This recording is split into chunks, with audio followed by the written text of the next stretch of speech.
Indonesia memiliki potensi ekonomi yang besar dari industri kreatif. Ya, bahkan industri kreatif diproyeksikan dapat berkontribusi hingga 20% terhadap ekonomi kreatif global. Kementerian Pariwisata dan Ekonomi Kreatif mengklaim potensi ekonomi kreatif di Indonesia dapat berkontribusi hingga 20% terhadap ekonomi kreatif global. Ekonomi kreatif Indonesia berada di posisi ketiga di dunia, sementara nomor satu diduduki oleh Amerika Serikat dengan industri perfilman Hollywood, dan peringkat kedua ditempati Korea Selatan dengan industri musik K-pop dan drama. Dengan demikian, sumber daya manusia yang mumpuni di bidang pariwisata dan ekonomi kreatif sangat dibutuhkan dalam menjawab tantangan ke depan. Untuk meningkatkan potensi tersebut, digitalisasi ekonomi kreatif menjadi hal penting. Walau sebanyak 70% hingga 75% ekonomi kreatif masih ditopang oleh industri kuliner, kriya, dan fashion. Namun industrialisasi ekonomi kreatif di bidang lainnya dapat dikembangkan. Prospek tersebut sebagai sebuah peluang yang dapat dimanfaatkan oleh seluruh pemangku kepentingan. Namun diperlukan inovasi, adaptasi, dan kolaborasi antar lembaga untuk mensukseskan ekonomi kreatif tanah air. Diperkirakan pertumbuhan pariwisata dan ekonomi kreatif Indonesia pada tahun depan akan lebih baik, sebab destinasi wisata sudah lebih siap dengan protokol kesehatan dan protokol pariwisata, yakni Cleanliness, Health, Safety, Environment, Sustainability. Kedepan, Kemenparekraf juga akan menyalurkan dana bantuan bagi pelaku industri pariwisata dan ekonomi kreatif dari Dana Pemulihan Ekonomi Nasional, berbagai sumber untuk IDX Channel.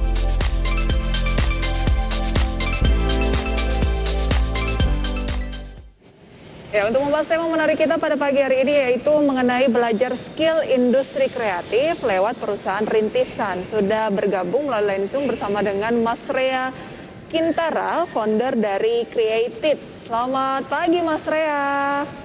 Selamat pagi Mbak. Ya, terima kasih sudah bergabung Mas Rea, Create It di Create Up ya. Nama kita segmentasinya Create Up. Oke, Mas Rea, bicara mengenai platform yang selama ini mungkin Anda geluti ataupun mungkin jalani ya, secara Anda adalah foundernya gitu.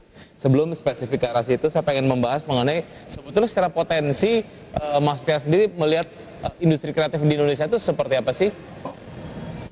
Oke, menarik. Jadi beberapa tahun terakhir gitu kita lihat bahwa semuanya itu sudah serba digital gitu. Mungkin sederhananya seperti itu. Dan memang secara lokomotifnya pun anak-anak muda semua nih gitu dalam merespon industri kreatif ini gitu. Dan tadi juga sudah disebutkan mungkin ya di showreel bahwa kita tuh PDB-nya ketiga gitu di bawah US dan juga Korea. Nah, cuman yang menarik tuh akhir-akhir ini terutama saya ngelihat kayak misalkan sekarang anak muda ngerespon NFT, kemudian ada metaverse segala macam, dan itu kan menjadi salah satu batu loncatan khususnya untuk industri kreatif di Indonesia. Mungkin kurang lebih itu yang men-trigger saya terutama dan juga anak-anak muda lainnya untuk ini loh ternyata ada industri kreatif yang menjadi bisa menjadi harapan masa depan Indonesia gitu, khususnya dalam aspek PDB.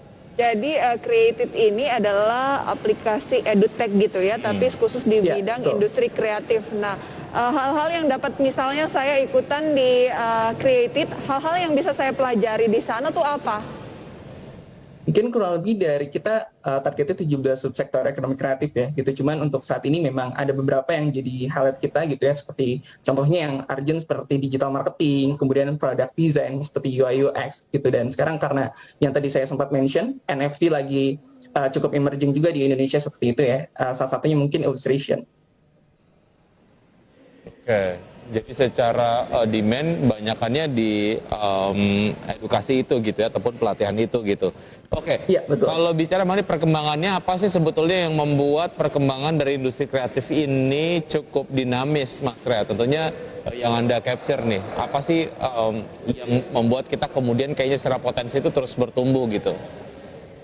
Baik, kalau dari secara potensinya pun selain memang tadi dari mungkin at least orang-orang yang sudah aware gitu seperti digital marketing, dan dari aspek karir gitu ya, anak-anak muda yang berkarir di bidang desain, di bidang kreatif gitu, mungkin lebih dari itu saya lihat dari salah satu aspek yang memang cukup men-trigger untuk terus berkembang itu dari hak kekayaan intelektualnya gitu. That's why mungkin kayak aplikasi, kemudian dari mungkin film yang sekarang gitu, orang-orang udah mulai aware gitu bahwa hak kekayaan intelektual ini jadi salah satu komoditas baru nih gitu, alih-alih memang SDA juga di Indonesia, jadi SDA dan juga culture di Indonesia yang juga masih tetap jadi komoditas utama, cuman kita ada sumber daya terbarukan gitu. Jadi lebih kepada awareness anak-anak muda di Indonesia. Oke, jadi SDM ini memang masih menjadi concern gitu ya. Nah, kalau Ya, betul memang sekali. SDM masih menjadi concern di industri kreatif, skill yang harus di-upgrade ini, skill yang seperti apa sih yang paling harus utama dimiliki lah? Baik, mungkin kalau di Create itu biasanya kita membaginya dalam 2 kategori ini, yaitu ada yang developers dan juga creatorsnya gitu dari segi talents. Nah, untuk developersnya sendiri mungkin tidak jauh-jauh dari mungkin data science, kemudian dari artificial intelligence, dan juga mungkin yang kita highlight banget itu di codingnya gitu. Bagaimana coding skills ini bisa relevan bagi khususnya anak-anak muda, Gen Z, milenial, bahkan anak-anak pun sekarang sudah mulai interest gitu. Dan yang paling penting justru dari soft skills-nya gitu. Jadi bagaimana anak muda ini bisa growth mindset terus ya, dengan resilience yang bagus sehingga mereka punya daya saing yang bagus juga di industri seperti itu. Oke, bicara mengenai hal-hal yang memang harus diperbaiki ataupun mungkin di-upgrade, bagaimana sebetulnya Create It ini hadir untuk memberikan solusi ataupun bridge the gap antara hal yang Anda capture tadi? Oke, jadi sebenarnya Creative mau meng-capture hal yang mungkin belum banyak, khususnya mungkin di Indonesia yang develop di bidang edutechnya. Jadi kita di sini memberikan 2 metode sekaligus, yaitu blended learning. Jadi di sana ada pembelajaran tatap mukanya. Jadi kita juga provide seperti income sharing agreement gitu ya. Jadi mereka bisa mengerjakan project-project industri gitu. Jadi bayangkan anak-anak SMA atau anak-anak kuliahan, mereka bisa merasakan project-project real gitu dan juga dibayar gitu, alih-alih mereka membayar. Dan juga dari e-learningnya sendiri kita terapkan yang namanya gamification. Jadi di sana ada interactive learning-nya juga dan juga modul yang imersif gitu, mengikuti perkembangan zaman yang sekarang relevan. Oke, jadi kalau mau join di Create It gitu ya, mendapatkan edukasi seputar industri kreatif, umurnya bisa dari mungkin sekitaran SMP, SMA atau gimana? Sebenarnya target utamanya memang anak-anak kuliah dan juga memang banyaknya fresh graduate gitu. Cuman tidak jarang kita temukan anak-anak SMA bahkan SMP yang mulai interest dan juga jadi plan kita untuk depannya juga. Berarti animonya cukup tinggi ya? Ya, lumayan. Dan cukup beruntung juga kita momentumnya tepat pandemi kemarin pada online learning. Jadi memang responnya pun baik dari pasar seperti itu. Oke, bicara mengenai momen di mana Create It ini didirikan, Mas Rea, apa sih yang bikin Anda kemudian terinspirasi untuk saya pengen bikin sebuah platform edutech yang spesifik ke industri kreatif gitu. Dan bicara mengenai usia kan ini Rea kayaknya masih muda banget gitu. Dan apa yang menjadi trigger saya pengen jadi founder dari startup deh gitu?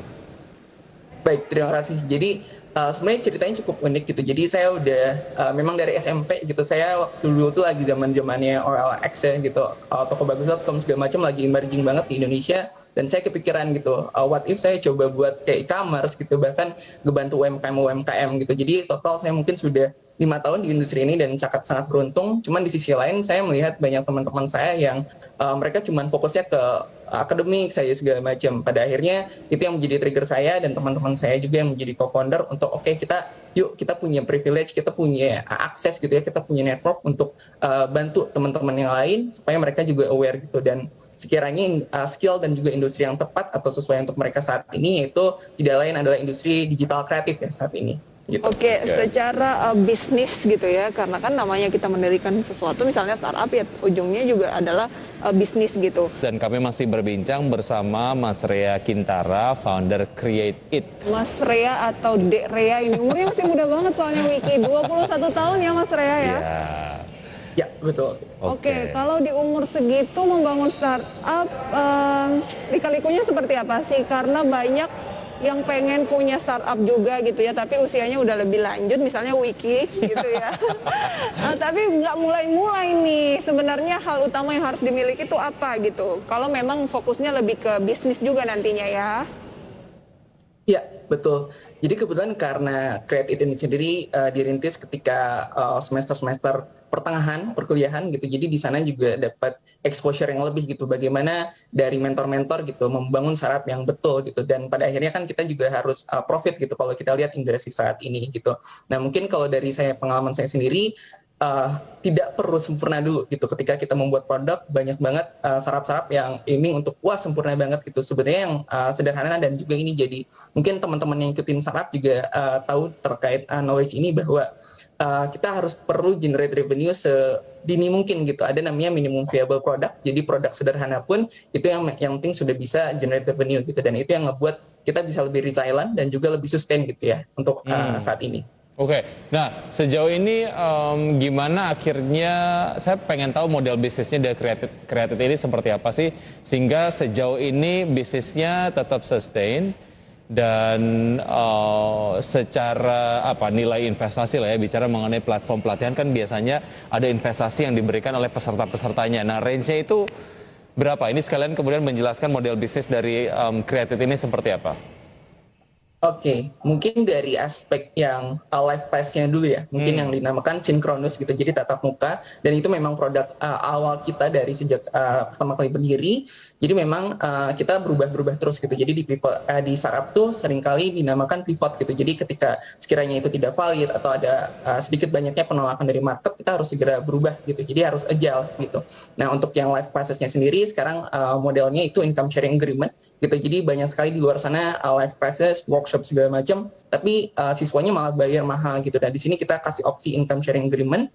Jadi mereka dapat project, mereka belajar, bayar, tapi juga bisa share kita. Nah, kemudian untuk yang live, yang online class-nya juga atau asinkronus seperti itu, kita terapkan subscription gitu. Jadi selain memang dari produknya pun kita kasih interaktif, ada gamification-nya juga gitu. Mereka ini bisa dengan mudahnya tidak perlu beli banyak course gitu. Jadi modelnya itu subscription seperti nonton Netflix gitu ya kalau anak-anak muda zaman sekarang. Oke. Seru juga ya.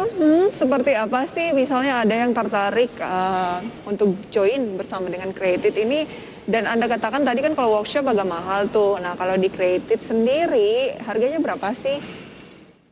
Baik, untuk yang e-learningnya seperti asinkronus itu kita sangat-sangat murah untuk 1 bulannya gitu. Satu bulan subscription itu sekitar 150.000 gitu. Sementara untuk sinkronus atau pembelajaran tatap muka itu beragam gitu ya. Jadi tergantung dari projectnya, karena untuk yang kita charge itu sendiri dari value tiap project gitu, karena income sharing agreement ya yang tadi.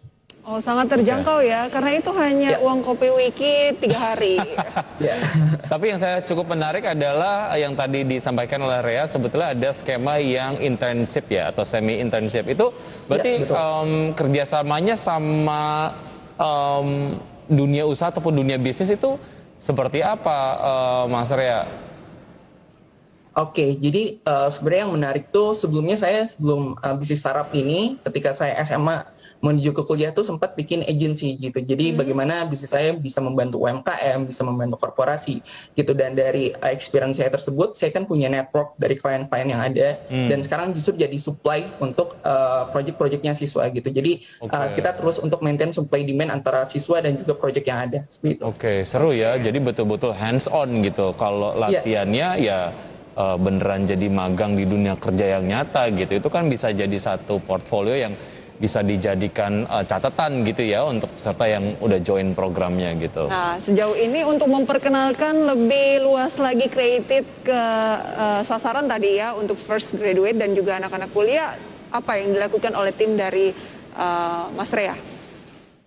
Baik, jadi karena timnya pun mungkin 80% juga masih mahasiswa seperti itu, jadi kita sangat engage gitu dengan target market kita gitu, dari community, kemudian juga selain ke mahasiswa sendiri, jadi jaringan profesional kita juga dekat gitu untuk supply mentor, instructor dan segala macam gitu. Dan salah satu strategi yang sekiranya sampai saat ini juga jadi unfair advantage kami gitu ya, jadi salah satu opportunity yang membuka itu justru memanfaatkan community marketing gitu. Jadi kita tidak langsung directly selling our product, tapi juga kita cuman sebatas ngobrol aja gitu. Jadi ketika ada feedback pun itu direct gitu. Jadi tidak terlalu banyak layer kepada konsumen. Itu yang membuat sampai saat ini pun kita cukup dekat gitu dengan user.